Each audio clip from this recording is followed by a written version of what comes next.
జాతకం.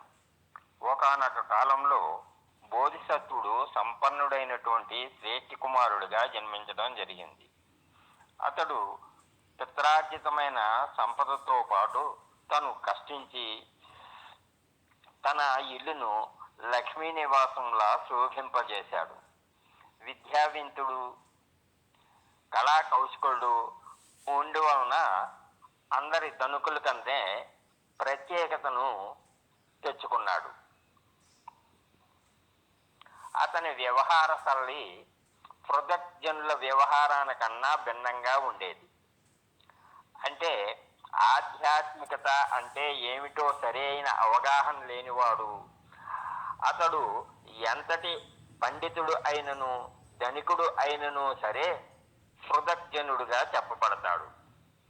అంతేకాక ఆధ్యాత్మిక విషయాల్లో తప్పు అవగాహనను వంట పట్టించుకొని ఇతరులకు కూడా దాన్ని బోధిస్తూ అంద గురువుగా ఉన్నటువంటి వారిని కూడా పృథగ్జనుల క్రిందే లెక్క.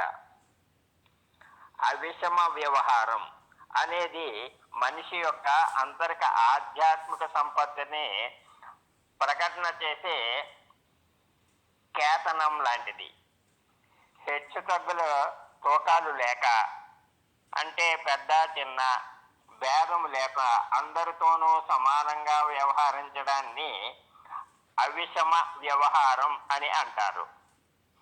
పృథగ్జనుడు అయితే ఒకరి కాళ్లకు మొక్కుతాడు, మరొకరిని తన్నుతాడు, ఒకరిని శ్రీవారు అని బోధిస్తాడు, ఇంకొకరిని గాడిద అని పిలుస్తాడు.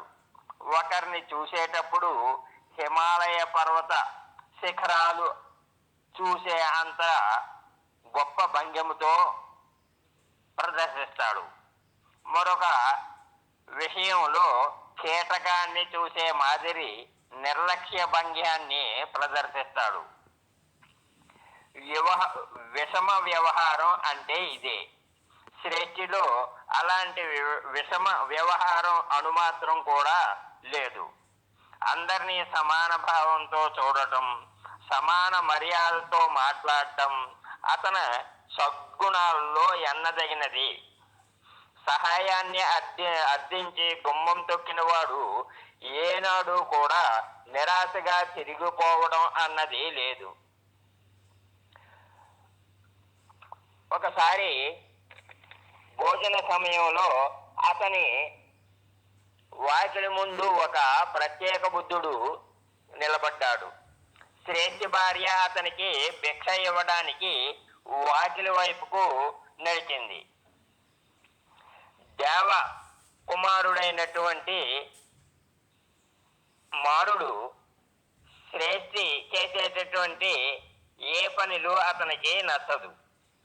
ఆ కారణంగా అతడు సంబుద్ధునికి ఇచ్చేటటువంటి భిక్షను ఇవ్వటం అడ్డుకోవటం అతని ఆలోచన. ఆ కారణంగా ప్రత్యేక బుద్ధునికి ఇంటి ముందు భాగానికి మధ్య రౌరవ నరకాన్ని ప్రదర్శించాడు. ఆ భయంకరమైన అగ్ని జ్వాలల్లో చిక్కుకొని పరమ వికృతంగా అరుస్తూ ఉన్న నరకవాసుల దృశ్యాన్ని కనిపింపజేశాడు. ఆ భయంకర దృశ్యాన్ని చూచి ఆమె మిక్కిలి భయపడి ఇంటిలోనికి పరిగెత్తింది. ఏమి జరిగింది అని అడిగిన సమాధానం చెప్పలేని స్థితిలో ఉన్నది. అప్పుడు భిక్షను తీసుకుని శ్రేష్ఠియే స్వయంగా వాకిలి వైపుకు నడిచాడు. శ్రేష్ఠికి కూడా ఆ భయంకరమైన దృశ్యం కనిపించింది. ఇదేమిటి అని ఆశ్చర్యపోతూ ఉండగా ఆకాశంలో ఓ గృహపతి, అది మహారౌరవ నరకం అన్న మాటలు వినబడ్డాయి. తలెత్తి పైకి చూడగా దేవకుమారుడు కనపడ్డాడు. అతడు అత్యంత శిథునిలా ఇలా బోధించాడు. శ్రేష్ఠి, ఎవరైతే అర్ధజనుల పొగడతలకు పొంగిపోయి దాన వ్యసనానికి బానిసలై దానాలు చేస్తూ ఉంటారో వారు అనేక వేల సంవత్సరాలు ఈ మహారౌరవ నరకంలో పడి బాధలు అనుభవిస్తారు. అది తప్పించుకోవడం ఎవరికీ సాధ్యం కాదు. ధర్మం, కామం, మోక్షం అనే పురుషార్థాలకు హేతువైనది అర్థము. ప్రధానమైనటువంటి అటువంటి అర్థాన్ని నాశనం చేసేటటువంటి వాడు నరకాన్ని నుండి ఎలా తప్పించుకోగలుగుతాడు? ధర్మానికి మూలమైన అర్థాన్ని నీవు నాశనం చేసే తీరును సహించలేక నిన్ను కబళించడానికి నరకాగ్ని ఇక్కడ ప్రవేశించింది. ఒక్క అడుగు ముందుకు వేసావు అంటే నీ గతి ఇక అంతే. నీకొక దేవరహస్యం చెబుతా ఉన్నాను, శ్రద్ధగా విను. దానాలు తీసుకోవటం అనే పుణ్యమైన పనులు చేసేవారు స్వర్గానికి నిరాటంగా చేరతారు. దానాలు తీసుకుంటూ దానాలు ఇస్తూ రెండూ చేస్తూ ఉన్నటువంటి వారు మనుష్య లోకంలోనే పుడతారు. నీలాంటి మూర్ఖులకు ఎన్నడూ స్వర్గద్వారాలు తెరవబడవు. 16 నరకాలు నిన్ను లాక్కోవడానికి పోటీ పడుతూ ఉంటాయి. నీ మేలు కోరి ఇంతగా చెప్తున్నాను, ఇకనైనా బుద్ధి తెచ్చుకొని ఆలోచించు అని అంటాడు. అప్పుడు శ్రేష్ఠి, ఓ దేవకుమారా, నా హితాన్ని కోరి మీరు పనిగొట్టుకుని ఇంత దూరం వచ్చారు. నేను ఆశ్చర్యపడటం లేదు. పరుల మీద దయను వర్షించడమే కదా మీలాంటి వారికి సహజ గుణం. కానీ మీ రాక ఆలస్యం అయిపోయింది అని విచారిస్తా ఉన్నాను.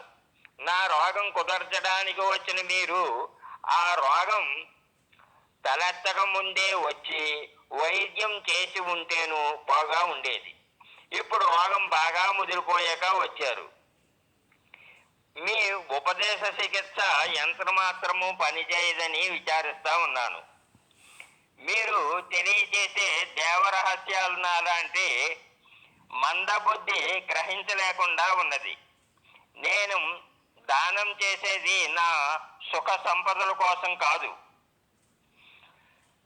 కేవలం లోకహితాన్ని కోరి చేస్తూ ఉన్నాను. నా సౌఖ్యాన్ని ఆశించే పక్షంలో మీ మాటను శిరసా వహించి ఉండేవాడిని. ఇప్పుడు అది వీలు కావడం లేదు, క్షమించండి అని బోధిసత్వుడు నర్మగర్భంగా సమాధానం చెప్పాడు. దానికి దేవకుమారుడైన పామరుడు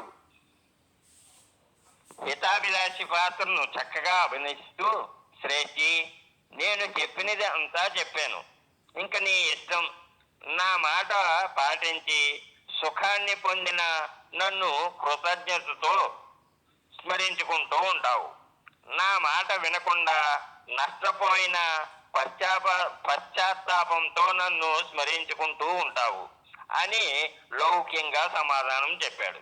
దానికి బోధిసత్వుడు ఈ విధంగా అంటాడు, 1000 నరకాల్లో పడ్డానికైనా సిద్ధమే కానీ అర్ధిజనులను ఒట్టి చేతులతో వెనుకకు పంపటం నా వల్ల కాదు అని బోధిసత్వుడు అడుగు ముందుకు వేశాడు. ఆ భీకర దృశ్యం మాయమైంది. భిక్షను గ్రహించి ప్రత్యేక విద్యుడు మరలి వెళ్ళినాడు. మనోరథం నెరవేరినటువంటి దేవపుత్రుని ముఖం వాడిపోయింది. ముఖం ఎత్తి చూడడానికి కూడా అతనికి సిగ్గు వేసి ముఖం వాల్చుకొని మాయం అయ్యాడు.